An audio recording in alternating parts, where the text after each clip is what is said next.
lovers, I am your host, Dee Shields. Thank you so much for coming by. I want to take a moment to shout out this beautiful moment that happened to me this week. And that is finally solidifying the LLC. So I can't wait to show you guys the logo. I want to make sure that you stay tuned. I already have it up on my Twitter. So for those of you that are following on Twitter, you could just go ahead and go over there and scroll the timeline. You will see the new logo. You will see the new name. I'm going to go into some more detail, personal detail when it comes to the name for those of my followers who are on Facebook, because they are a little closer attached to me than everyone else that tunes in. But for those who want to check it out right now, hashtag iamdeeshields. Put that into Twitter and you ought to be able to find my profile. Thank you so much. Right now it still is attached to Miss Diva for you, and that's changing soon. So I want to make sure that you're using this hashtag to find me on social media. Hashtag iamdeeshields. You can still find me on some of the platforms under MZDEEVA, the number 4 and YOU. Right? So let's get to this trending topic that I have going on right now. So I wanted to make sure that we have some clarity as to what we're going to talk about today.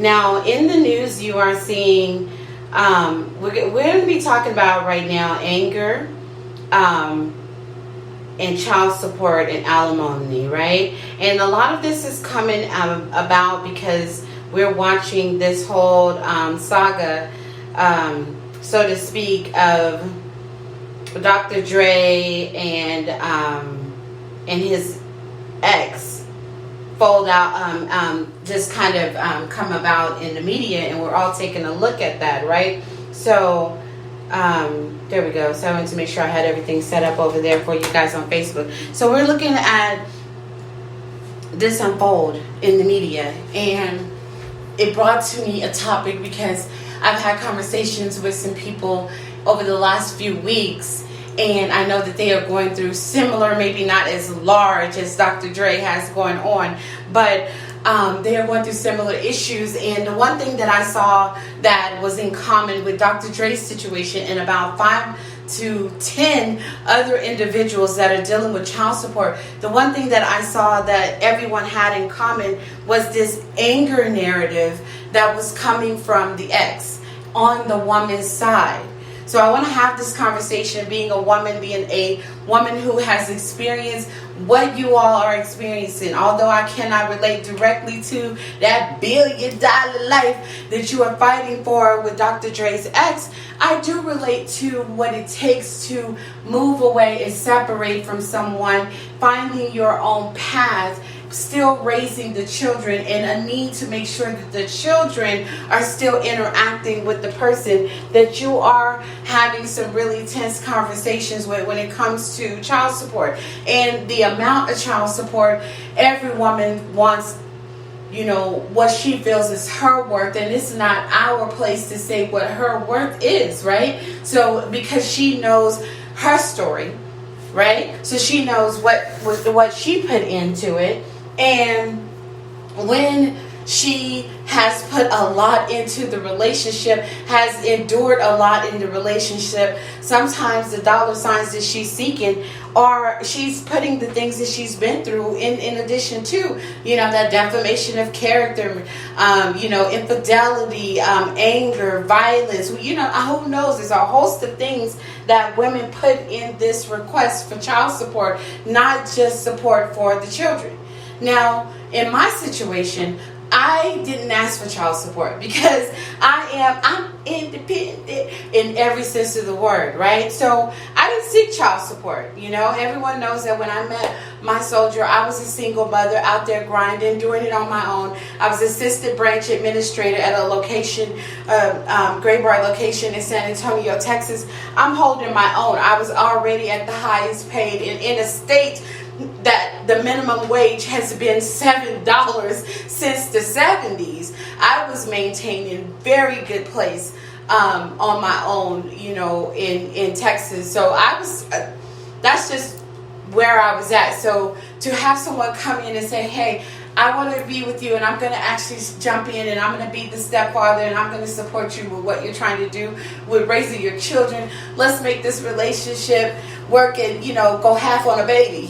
Joking, but we didn't go half on a baby. But, like he came in and he had his place, and he stood stood in the gap. But as an independent woman, I was already doing it, right? So I didn't need Jonathan to come in and save me, I didn't look for that in a new relationship, in a new marriage, right? So I also, when I was out there grinding, struggling on the streets of Austin, doing it on my own, grabbing these administrative, receptionist positions, I'm out there doing what I knew that I needed to do for my children.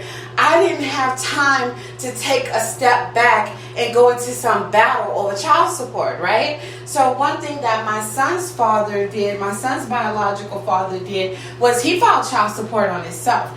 It upset him. This is weird exception to the rule. It upset him that I wasn't seeking child support. And so in me not seeking child support, to him, he's going, are you trying to take this child and do it on your own and not have me in his life? No, you can be a part of his life. Once we went past that point where I knew that as much as I wanted to go on, I was a couple of days into having my child, as much as I wanted to move on past the drama and the toxic that brought at that time, I knew that my son had to know his father. For me in the beginning, before my son was born, I walked away raising my daughters, knowing that I was doing what was best for my daughters because their biological situation, one was violent and the other one was dealing drugs. So I knew I could not have my future black queens a part of that. So I walked away in a huge independent move and said at one point, I was forced through the welfare system to go for child support. When that happened, it was an experience that I go, welfare system, why is it that you force people to try to be in someone's life when they're saying that I don't have what it takes, So I was upset at the system, but I had to play along because as a single mother, often we end up leaning on that welfare system because the jobs that we have don't bring in enough money. But the welfare system is forcing this person, and he acted a fool in the courtroom. My oldest child, her biological, was in a courtroom, and at that time there was no COVID, so we were all forced into the child support court, and there's like dozens of baby mamas and baby daddies, and everyone sitting in court, and he was loud. He was sitting over there with another female, and she a hoe, she lying, just saying typical stuff that black dudes, they hear it off of a rap song, and then they turn around and try to say it, to the wrong one, right? So he's over there yelling, she a hoe, she lying, this and that, and so then the judge says, okay, here. And I'll say the name because, we're grown and past the time when I no longer have to protect that from my biological children. And so I'll say a name that many of you have never even heard the name. You probably don't even know this because you have never seen him acknowledge the situation in the years that you've known me. But I'm going to say his name today. We're going to drop that T today. So he goes, and he's carrying on and saying all this awful stuff about me, and at this point, I've already moved on while I was pregnant. I had already moved on because he stayed in denial. He even went into denial with my father. So I had already moved on, and I had actually moved into a marriage. I'm 18 years old pregnant with a biological denying the child that I had and actually being kind of pushed into another situation that I don't think I was really mentally and ready for and not too naive for as well. So I'm sitting in court with what now my husband and soon to be father of my next child at the time that I was in child support. But you guys got to go buy the book. Let's plug it real quick. Great Sex Is Not Love and Never Will Be. So go buy the book over there on Amazon, available on Barnes & Noble. You can also purchase the book at Barnes & Noble. Just go to your Barnes & Noble to the counter and ask for a copy of Great Sex Is Not Love and Never Will Be by Dee Shields. So you'll get the whole story there. So the judge then says to him, after, of course, the blood test and all that's been done. And so the judge calls our name. And instead of addressing me, the judge kind of looked at me like, I appreciate you for sitting over there being a professional and not cutting up in my court when this dude has been the loudest person in here. So the judge looks directly at him and says, Marcus Rucker, stand up. So he stood up, and Marcus Rucker, and the judge says, Marcus Rucker, 99.9%. Now sit down. You are the child's father, and that was just like one of those hilarious moments. So he tried to humble himself when we got outside the court. So we're standing on the court steps, Austin, Texas, downtown. You guys know child support court, right? So we're standing on the steps, right, of the court, and he turns around and says, it walks over to, my little young child, and the only thing he's ever purchased in the entire time that my child has existed was a rubber ducky for the bathtub and some baby wipes. My baby is 28 years old, married with her own family, and that is the only thing that Marcus Rucker, Austin, Texas, have ever provided for my child that he denied in the beginning. So he walks over and tries to say something, and my baby pulls back, and he's like, I want to talk to my daughter. Let me see my son. So he's like, I want to talk to my daughter. And she pulled back, and she grabs on the leg of my then husband, and she grabs his leg. She says, this is my daddy. And she says it in a little toddler voice, like, who are you? And I understood it. And I just sat there, if you're trying to picture what I was like, I was just sitting there like Beyonce in the elevator with Solange and Jay-Z. I'm rocking back and forth, relaxed. Because I had no doubt, I don't go around the streets of Austin trying to point at somebody and make them the baby daddy. That is never the goal of an independent woman that can carry her own, right? So if I say that you're the child's father, you're the child's father, you should have did that rather than get embarrassed in a child support court. But that's 28 years ago, and I digress. So I understood it without the need of the anger. So I was forced in that situation to do child support due to welfare, right? But I just don't ask for child support, So I moved on. And like I said, fast forward, Grace, Texas, and I Love and Never Will Be. This entire story is in the book, you guys. But I move forward and I fast forward. And the next situation comes up. Yes, I have 3 biological baby daddies. Is that how you say? All my exes live in Texas, right? So I move on, and then, once it got to my son, like I said, I'm super independent. I carry my own. I like to make my own money and take care of these beautiful gifts that have been given to me. So I just don't want nobody's help. I'm also a daddy's girl, and my father was around at the time. My father was my provider. So whenever I didn't have something, my father had it. And it was nothing, Everyone that knows my dad, right? So for me to say, I need Pampers going to come faster than the store can open. That's my father, right? So I didn't ever have to worry, So I stayed in that independent status, like that my father and mother created a person that knows how to carry her own, so she's not going to have arguments with some biological contributor. Right? This is not something that we're going to do, because you have to be willing to carry your own, to hold your own, right? So in doing that, when I got to the third situation and my son's born, that's when, he's like, I'm filing for child support. So when I find out from him and his wife that he filed for child support, I was like, okay. So they said, well, you come to court, and I come to the court, and they work everything out, and he did that for the rest of his life. With my son, I never bought my son clothes for school. I never bought my son clothes for the summer. I never bought my son. If I purchased things, it was because, hey, I want to. But this biological did everything because that was his seed. That was his first son. And he wanted to do everything that he needed to do, that he was raised to do for his child. So me, him, we have a cordial relationship with his new wife, with his ex-wife. All of us, we're at everything that exists for my son, from my son's middle school graduation, high school graduation, birthdays, college graduation from the police force. Like, when he has the babies, this is what we do. And it's cordial and everyone's getting along and there's no anger. But I didn't bring the anger. So the message that I'm trying to give the women that are in these situations, the more anger that you bring, the less of support that you're going to give.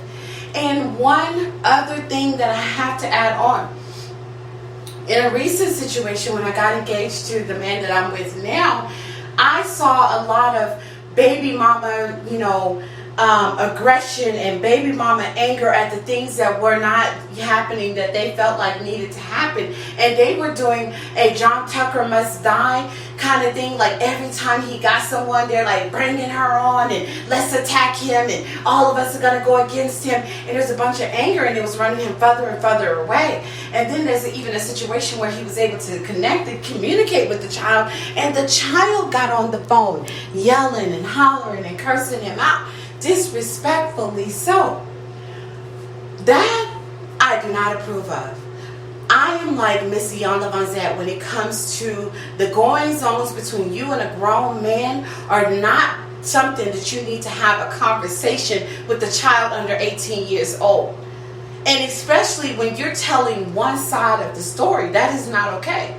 And I'll be damn if you come and attack the one person that this person gets with that tells him that you've got to move past that and you've got to get out there and you've got to work and you've got to grind and you have a lot of obstacles against you because them baby mamas have done a lot to destroy your name and your background and everything that it takes to work a decent job. But you're going to have to get out there and you're going to have to push past all of that, because no matter what, you want to still make sure that you're doing something that can put some kind of support in that person's hands. And you can't engage in that anger and you can't go back and forth. So what I'm saying to those type of baby mamas, you need to worship the ground that the diva walk. Okay, no, that's not the message. But you do. Like, you need to really be kind to the new woman that comes in and makes him a better person. If he was not that with you, chances are you need to go to therapy to figure out what you're not able to bring to the table when you're with the man. But when I'm with someone, they're their best self. All my exes live in Texas, and they will tell you the same thing. When I'm with someone, they are a better person. And when they are not behaving the way that they need to behave, I cut ties to give them the clear message that who you are to society doesn't work for me. And you need to get yourself on a better path before you meet the next person that's just as good as me and she drops your A as well. That's all that we need to do. I told you guys in a broadcast before. I have told you guys in a podcast years ago that you need to get him ready for the next chick. Your days on this earth are numbered. You don't know how long you're going to be here. So you always need to prepare him for the next. So you need to put your best foot forward. So when he goes over to the next, if and when that thing happens, all that he can say is all great things about you. Because all my exes live in Texas and they know when they sit down and face that truth, there's nothing that Dee did to them. That's the legacy that you leave, women. Not anger, all brought out. If you're with somebody famous and it's in every blog and every news media and everyone's talking about it. No, we don't do anger. Get some class about yourself. Get some independence about yourself. Go out there, grind, get it on your own. When that child support and that alimony comes, it's just a perk. It's just some extra. You didn't need it. You were able to sit and stand strong and say, I didn't need it. It was extra. I'm thankful for it. But I was able to get out there and get it on my own.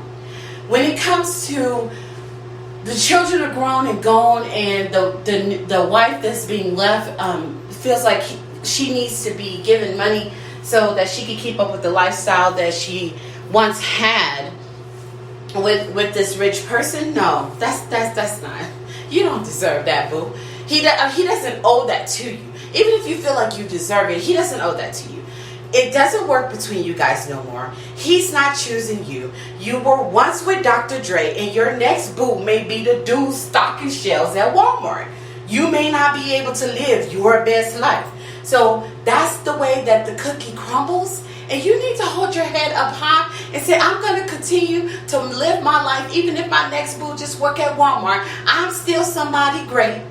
And I'm going to hold my own. And I don't need to drag the name of Dr. Dre in the mud in order to be somebody. Right? So yeah, Dre, of course, you know the truth behind the things that you've done. And you know the things that you should give her back. And That's your karma, whether or not you're doing it the right way or not. But ladies, I'm here to speak to you. Okay? So you don't have to slam and degrade, and it makes you look worse, right? All my exes live in Texas, and if I plug the book one more time, great sex is not love and never will be. You gonna be calling some of them dudes some names, but I don't do that. If you read my book, you gonna have names for all of them, but I don't do that, right? And it's the reason why I don't do it, because I feel like, people are in our life for a reason and a season. Some seasons are long, and some seasons are short, but it's always a reason and a season. And so I don't have anything negative to say about my exes. And, I know that if any of them have anything negative to say, which, we know they don't, then they're just working on some things within themselves, right?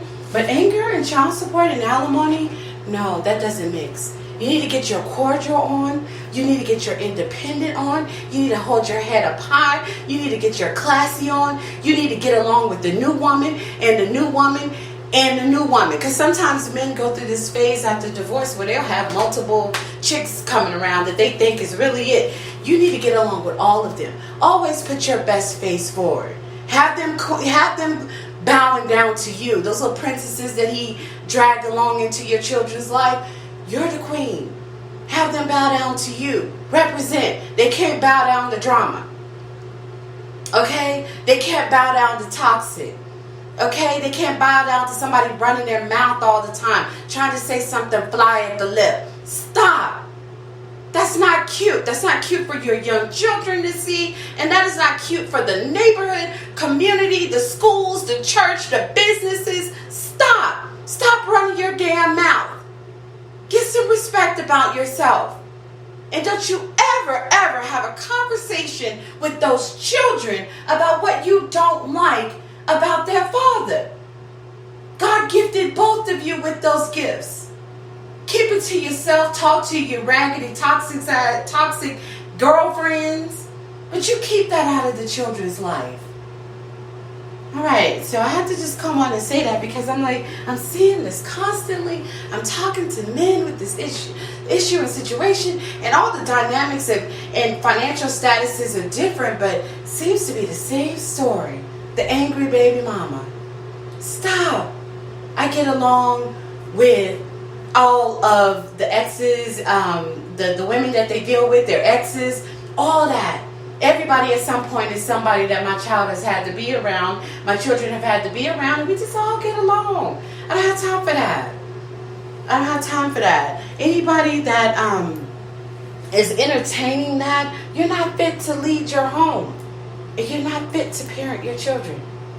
If you're entertaining toxic and drama and speaking negative about the father, the biological person that allowed that was a part of how that child is existing, if you're doing that, that speaks ethos about your character. Okay? Stop. Just stop. I've had enough of it. From the richest Dr. Dre drama to the poorest going on. I've had enough. There's a better way.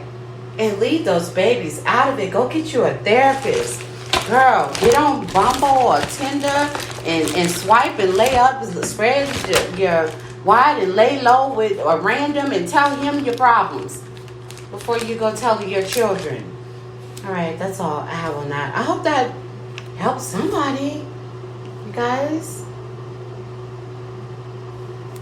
I appreciate you coming by. Please make sure that you're following hashtag iamdeeshields. That's the new brand. Facebook live streaming some interviews. Find me over on Instagram and Twitter the same.